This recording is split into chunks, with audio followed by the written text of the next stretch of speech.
Bienvenidos donde quiera que estén. Soy Marcelo Birmacher. Esto es 15 minutos.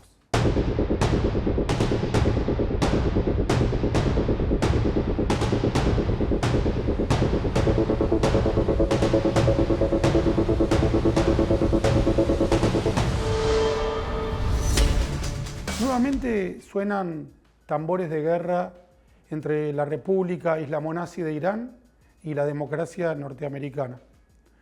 El clamor, el rumor de que puede haber un nuevo ataque del presidente Trump contra la teocracia iraní no representa en términos bélicos un agravamiento de la situación. Permítanme explicarles por qué en esta coyuntura precisa un ataque de Trump contra la tiranía iraní no es peor que la inacción.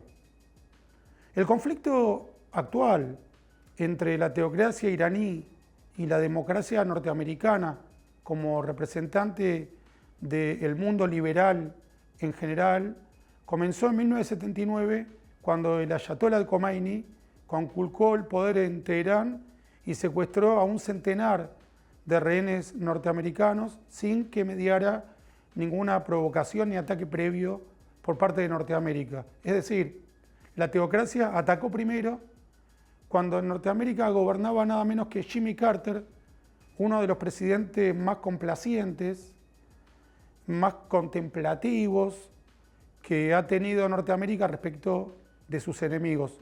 Jimmy Carter le tendía la mano al ayatollah con tal de que hubiera una relación pacífica entre la teocracia iraní y la democracia norteamericana.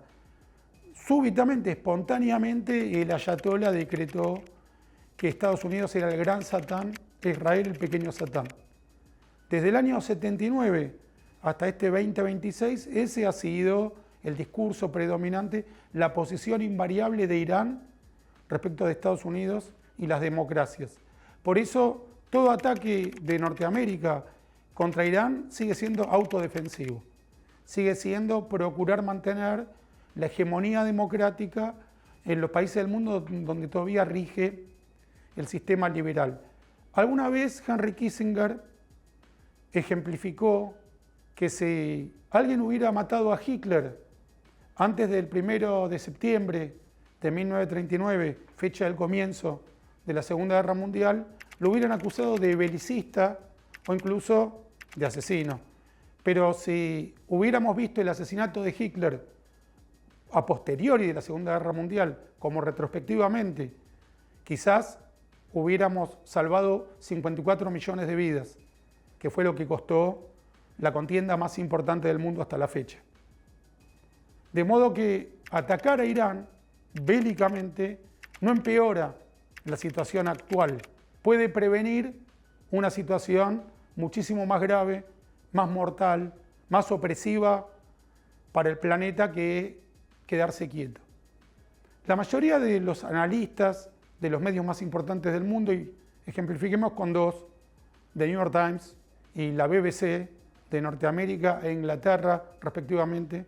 En el caso de la BBC, una cadena estatal, y en el caso de New York Times, el periódico privado más importante del mundo. En ambos casos se oponen a cualquier movimiento bélico del presidente Trump. Sea cual sea la medida, la jugada, están en contra incluso de la deposición del dictador Nicolás Maduro. ¿Cómo podemos comparar la incursión norteamericana para liberar a Venezuela de Maduro con la posibilidad de una nueva incursión de Norteamérica contra la República Islámica de Irán? Decimos nueva incursión porque recordemos que en junio del 2025, durante la guerra de lo que se llamó los 12 días, Trump ya bombardeó una central atómica iraní, sin más consecuencias que cobrarse la vida de algunos de los personeros del régimen. Porque tanto en el caso de Venezuela como en el de Irán, Trump puso como condición para suavizar la situación o para terminar con los ataques que liberaran presos políticos. En el caso de Venezuela, efectivamente, que soltaran a los presos del helicoide y que cerraran el helicoide.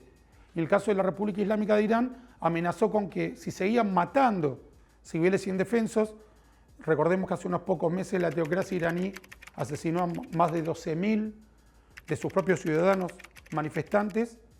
Trump iba ya mismo a ejecutar los ataques y los iba a ir incrementando. En ambos casos tuvo éxito. Y comparémoslo también con cómo funciona el mundo cuando América se retira. Por ejemplo, el caso del Talibán en Afganistán. Mientras existieron las tropas americanas acompañando a una administración afgana, hubo más derechos para las mujeres, para los niños, para los civiles en general. Apenas se retiró el poder norteamericano, volvió a asumir el Talibán, volvió a prohibir que las mujeres vayan al colegio, volvió a imponer los casamientos involuntarios, volvió a imponer la Sharia, la ley islamo-nazi que defienden las naciones como la teocracia iraní, o Hamas, o Hezbollah, o Al-Qaeda, o Boko Haram, o ISIS. Recordemos que si bien conforman grupos muy distintos, por ejemplo, sunitas o chiitas, que a menudo se matan entre sí, comparten un objetivo común, un propósito común. Por eso son un movimiento, el movimiento islamo-nazi, que se propone destruir las democracias liberales, oprimir a las mujeres, asesinar a las personas homosexuales, exterminar al pueblo judío e imponer, repito, la Sharia, la ley islamo-nazi. Si comparamos cuando América acompañaba a la administración afgana con cuando se retiró, vemos que hay un avance del medioevo islámico, de este medioevo islamo-nazi, que es paradójicamente acompañado por el progresismo. Las acciones de Trump, que son muchísimo más favorables al sostenimiento de la paz y de la democracia que la administración Biden e incluso que la administración Obama, no son determinantes, no son definitivas. Tampoco lo fue la acción norteamericana durante la Guerra Fría. Creo que podemos aseverar, sin temor a equivocarnos, que la última guerra definitoria fue la Segunda Guerra Mundial. No hubo más guerras definitorias desde entonces. El resto de las guerras están en proceso, son un work in progress. ¿Por qué decimos que la Segunda Guerra Mundial fue definitoria? Porque la derrota alemana fue incondicional y sin ningún atisbo de que volviera a levantarse como un poder antinorteamericano. Y luego la derrota japonesa, un poco tiempo después, con las 2 bombas atómicas, también representó el final de la ambición imperial del Japón. Esa guerra es indiscutible. Ganaron los buenos y ganaron de un modo irreversible. Hasta el día de hoy, el mundo contemporáneo está determinado por el triunfo aliado, me refiero a Inglaterra y Estados Unidos, en la Segunda Guerra Mundial.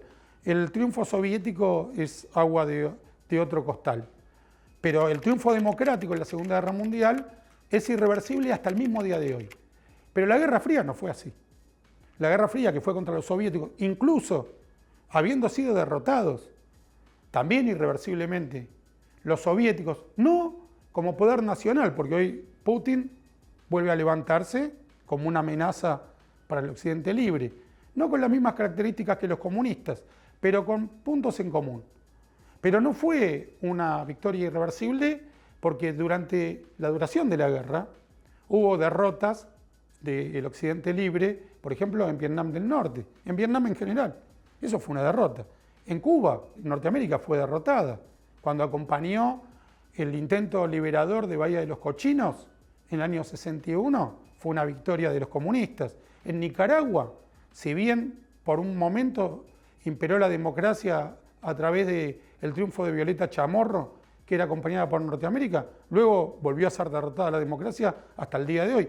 Venezuela es una clara derrota del mundo libre, con visos, ya había caído el muro, pero con visos de lo que fue la Guerra Fría, con la intervención de la teocracia islamo-nazi iraní, que aporta matices y la complejidad de la geopolítica contemporánea. Pero la guerra contra el islamo-nazismo no tiene pasos definitivos e indiscutibles.